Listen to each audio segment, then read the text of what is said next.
Welcome back. I hope you're having a fantastic day. Before we get into Bitcoin and crypto and the markets to take a look at the cliff hanging assets that might present opportunities, let's take a look at the overall news today. And as the markets are approaching the close, they've been a little up and down today, but right now the Dow is down about 1%, S&P down 0.82, the NASDAQ down 0.8, and NASDAQ was green at one point today, a little bit up, but then it was as far as 1% down. So tech stocks are kind of rebounding and retracing a little bit right now. So kind of waiting to see if tech stocks continue their sell-off and if this was just a little relief rally that we've seen in the markets, and if there's potentially more downside with all of the talk of recession like we talked about the other day.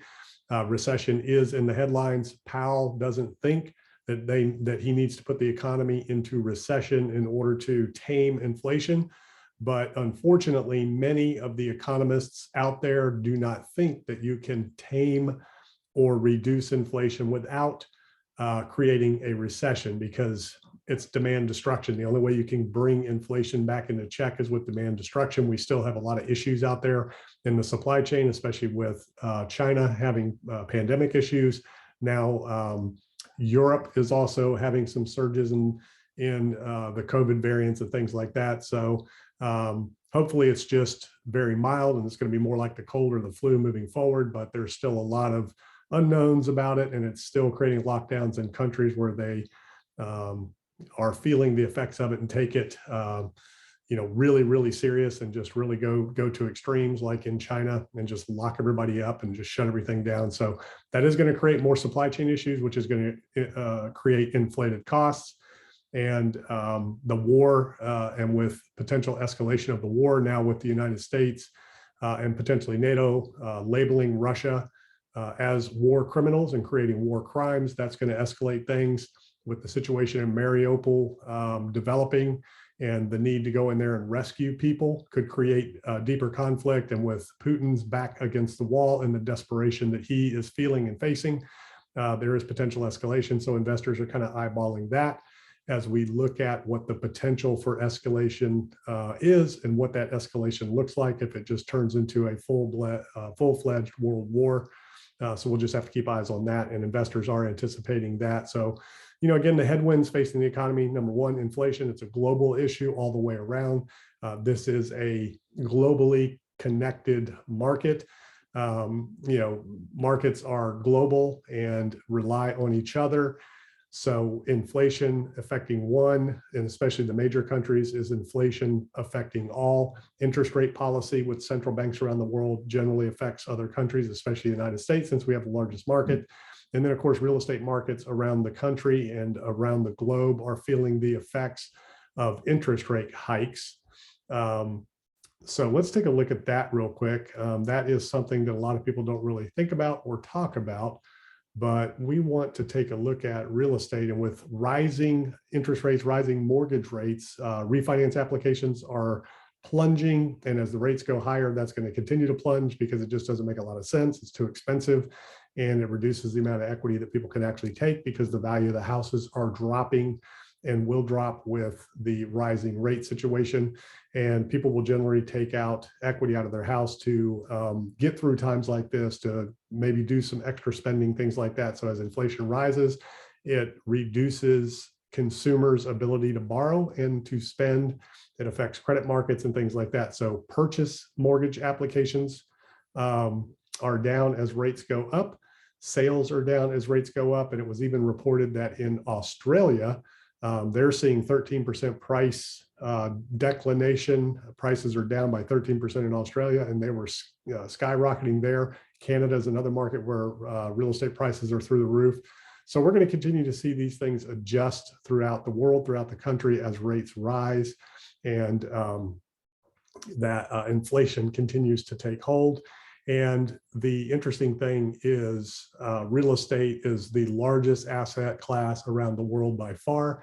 So there's a lot of wealth of individuals and institutions tied up in real estate around the world. So that definitely affects people's ability to spend, and also affects consumer sentiment when wealth destruction occurs, whether it's in the markets, or if it's in real estate, when you get high inflation, markets declining, real estate declining, and growth slowing because of those issues. Then you have stagflation, which is high inflation and low growth. And those are things that the Fed just cannot control, cannot stimulate, cannot stop. Somebody was asking the other day that we've had rising rate environments before 2017, 2018 time period, and the markets continue to do well. The biggest difference this time is the Fed we didn't have inflation back then. We had QE since 2008-9. We had basically zero risk environment, negative, interest rates. Basically, the real effective interest rates were negative or very low. So even when the Fed was raising rates back then, the rates were still artificially low. There was still QE going on. We had no inflation to speak of, really. So very different environment. Now with the Fed stopping their quantitative easing, going into quantitative tightening, and with having to deal with inflation by raising rates, it's a very different environment now.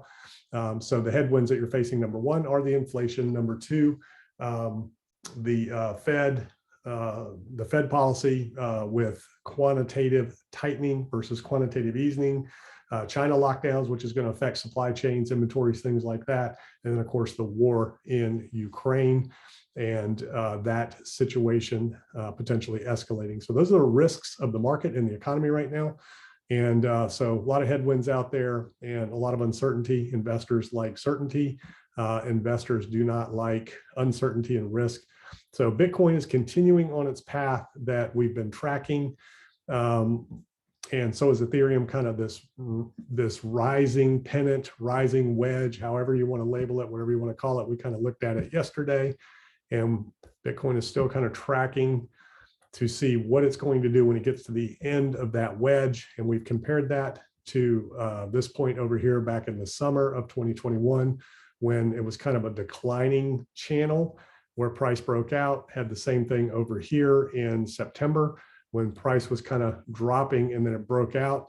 And then the last time we had a rising wedge situation was right here in this area, kind of similar to what we're seeing now. And you can see what the result of that was. So the question is, when it gets there, given the economic climate that we have right now and all the uncertainty out there, and especially with markets being, the headline risk of markets, meaning any negative headline comes out and the markets give a knee-jerk reaction, you have to be prepared for downside. Obviously, we all want to see upside. We all want to see breakouts. We all want to see alt season and things like that. But at the same token, you have to be prepared for the opposite to happen. And you have to have a plan in place for what you're going to do when that happens, which is to take advantage of prices falling off a cliff. So I still feel like that 35K is potentially going to hold. Definitely 30K is a big level to get below, but it seems like that buyers are stepping in. Anytime price gets into the 30s, buyers are stepping in and not really letting it get into the low 30s, especially lately. So we'll have to see if that continues to hold up as we move forward.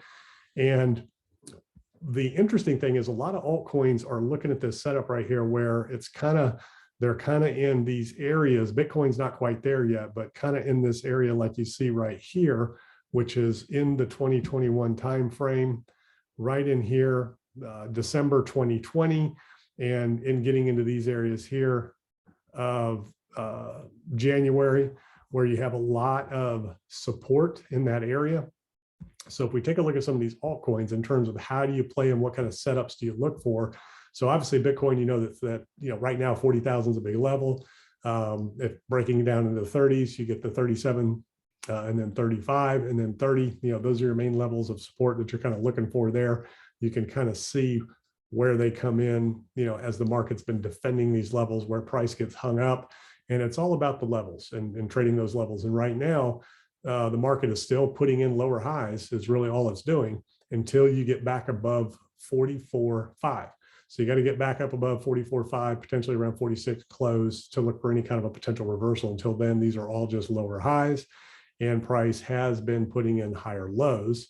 I'm looking at the daily right now. If you go to the 4-hour, you can kind of look at how these levels are working a little bit better. And you can kind of see this rising trend line here that price has been kind of respecting and bouncing off of here. And if you look at the step down of the lower lows, you can see the levels much better, like we talked about the other day, in terms of this just putting in lower highs.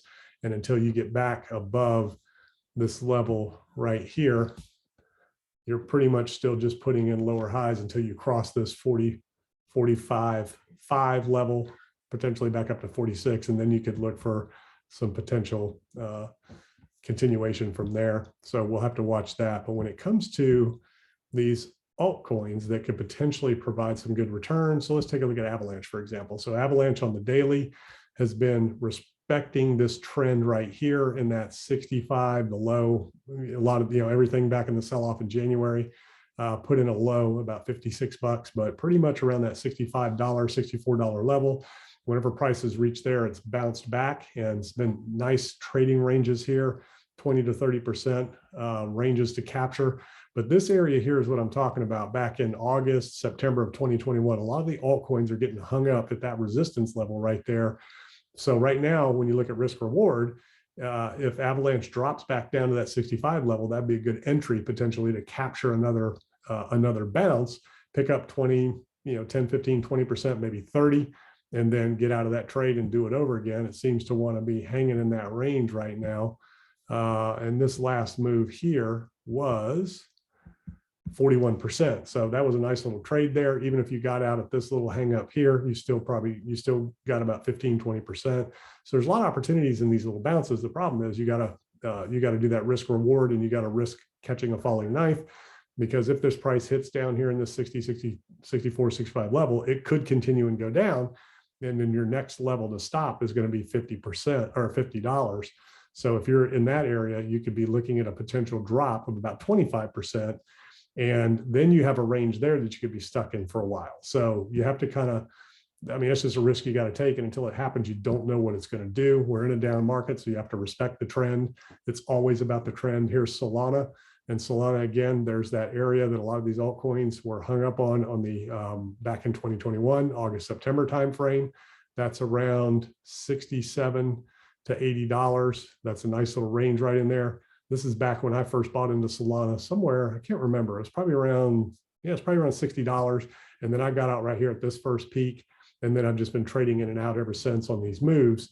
So this level here, that's a nice little range, $62 to $70. And you can see Solana has been bouncing off of that $75 to $76 level, not making as big of a move as Avalanche, but still attractive enough. It's moving 20%. So there's been some 20% moves you could catch here and there. Matic, same thing. Matic's a little bit different in terms of the price setup on Matic. We're looking at 4 hour there. Let's go back and look at the daily here so we can get a better look at these setups. So Matic is kind of more like Bitcoin and Ethereum, hasn't quite gotten back to that lower level of 2021. So you have a lot of support there. Little more opportunity to take some risk there. Ethereum's kind of like Bitcoin, where it hasn't really broken below those levels to get back to that 2021 level. But if you look at, let's take a look at Cardano, for example. Cardano is flat out hanging over the cliff right here, just about lost that level of support, where your next level of support is all the way down to 41 cents. So when Cardano reached 77 cents, everything looked like it was potentially going to go off that cliff and keep on going, but it has had a nice rebound here.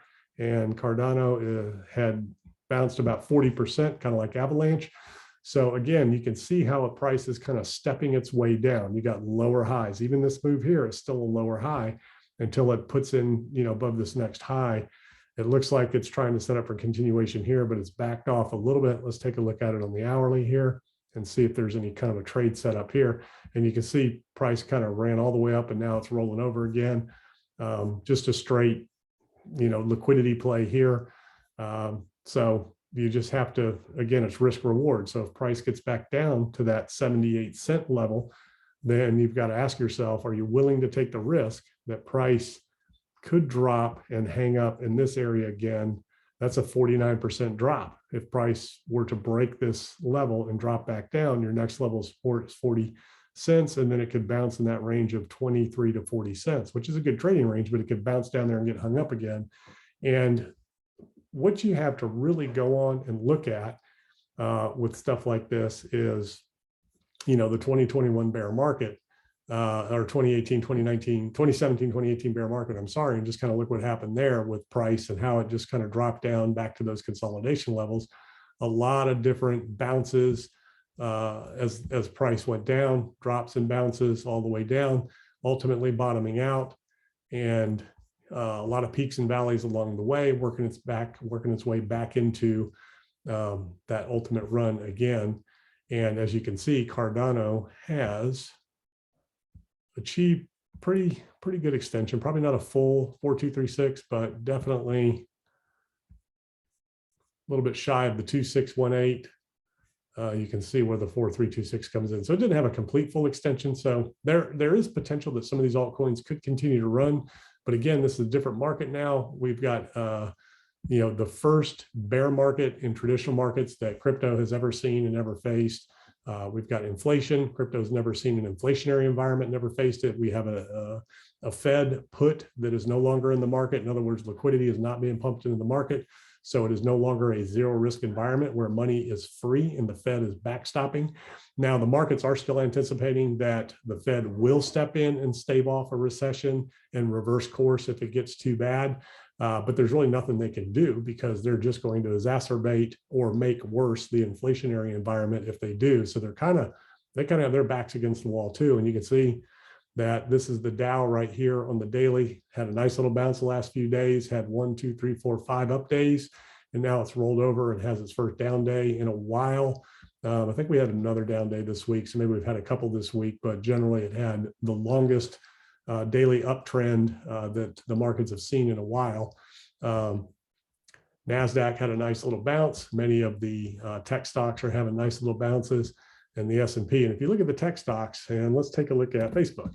So if you look at some of the tech stocks, you've got that risk reward contemplation and opportunity. Again, Facebook is one that I made a play on and bought in over here at 190, sold at 210.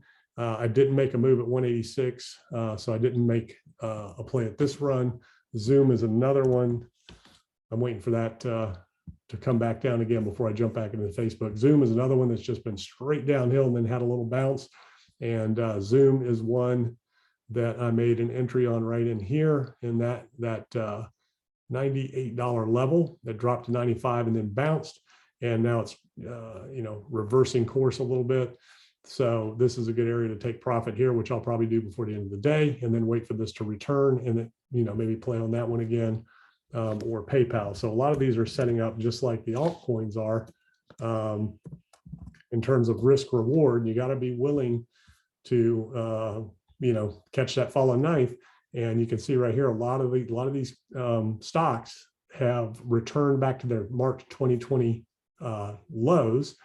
And that was a good place to catch a bounce there. I didn't do anything with PayPal because I was focused on Facebook and Zoom. Netflix has been another good one. Apple's been another good one. Apple took a little bounce today. Apple's not quite hanging off a cliff, and there's a lot more support, obviously. And these are different animals than, altcoins, obviously, and Bitcoin. But, a lot of support in here for Apple, but this was a really good one here. I didn't do anything with Apple. And this one had a overall 15% bounce. So there was more margin in Zoom and more margin in Facebook than this Apple move right here. But, Apple's been making these moves as the markets continue, but some of these companies aren't going to take a big a hit as others, obviously. So interesting times to be watching and being ready to make these moves. So when you look at the overall picture, like we looked at the other day, you see that the market has had these areas of exuberance, drop, bounce, sideways consolidation for several months. So let's look at this on the weekly. Let's do that. So a little bit easier to see the chart on the weekly in terms of consolidations and peaks and valleys. So this is the first 2011, had a little sideways consolidation for about a year, and then price went on that parabolic run 2013. Sold off, hit bottom August 2015, kind of a sideways upward kind of a trend until the ultimate run back to that 2017, 2018. And again, this was 2015, basically a couple of years. This consolidated for a couple of years before it went on to another run. 2017, 2018, you can see price, had that big capitulation there, kind of like we had in March of 2020, had a sideways consolidation here for about a year before price was on its way up before the March 2020 event. And then now we've got a very different, when you look at the cycle of Bitcoin, a very different sideways consolidation range. And we've looked at this channel many times. It's this parallel channel here. And let's take a look at this. So this parallel channel trading range right here. And down here, and we'll extend this out. And it's almost a kind of a rising channel situation that it's been trading in, depending on how you draw your lines and how you look at it. Almost a rising broadening wedge on log scale. Let's take it off log scale, and that's the difference right there. You want to look at your channel patterns off of log scale because it can make a little bit more sense. Now this is on the weekly, and that's what's interesting is when you look at the chart on the weekly, it looks more like a rising channel.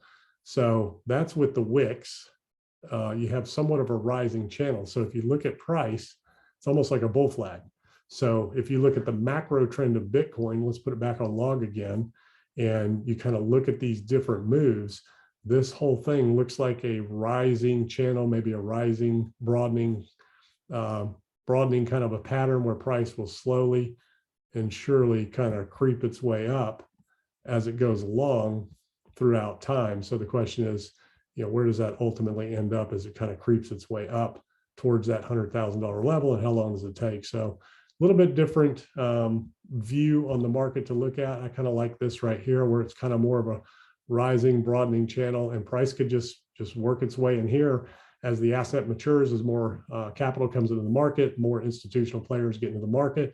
It could kind of do this action a little bit more. And as you can see, as price goes on, you can see this channel, if you extend it out, starts getting up into the price ranges, into the upper range of the channel, $80,000, $90,000, out into 2022, 2023, and the lower ranges, gets higher. So that's where we talk about where your lows kind of get higher, your highs kind of get higher, and it inches along versus these big parabolic moves. This is still a big channel. I mean, that's a big range that it's still trading in, but that could tighten as time goes on as well, and it can become more consistent, which typically is what happens in the traditional markets. Same kind of thing. So these are just rising. Generally, the way the market has risen over the years, it's generally more of a consistent channel that markets rise in. And then we had the parabolic move after quantitative easing, March 2020, that big Fed $1 trillion put in the market.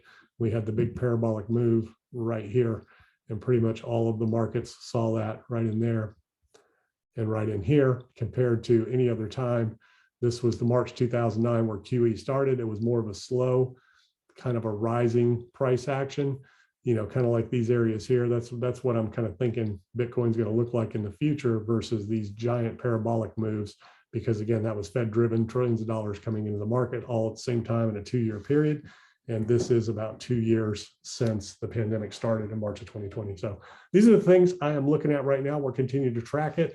And like I said, you have to anticipate and be prepared for the downside potential, because there are a lot of risks, a lot of headwinds facing the markets right now and the economy, and a lot of uncertainty out there. And at the same time, you got to look for those opportunities on the upside, like we talked about. Be willing to catch a falling knife, but be careful. Look at the momentum, look at the volume, look at the sentiment in the market and the fundamentals of what it is you're buying into. A lot of the altcoins are just gambles, basically. There's no fundamentals underlying them. So you got to be careful with that. Whereas Bitcoin's a very different animal, and trying to prove itself and working on proving itself as a store of value more so than a risk asset. It's still a risk asset. It's still seen like a tech stock, and capital is still flowing in and out of the markets and rotating in and out of the markets, and Bitcoin and large cap alts. So they're still risk assets, but at some point that transition into more of a store of value and a more consistent, predictable price is what ultimately we're looking for. So these are the things I'm looking at. I'll see you in the next video.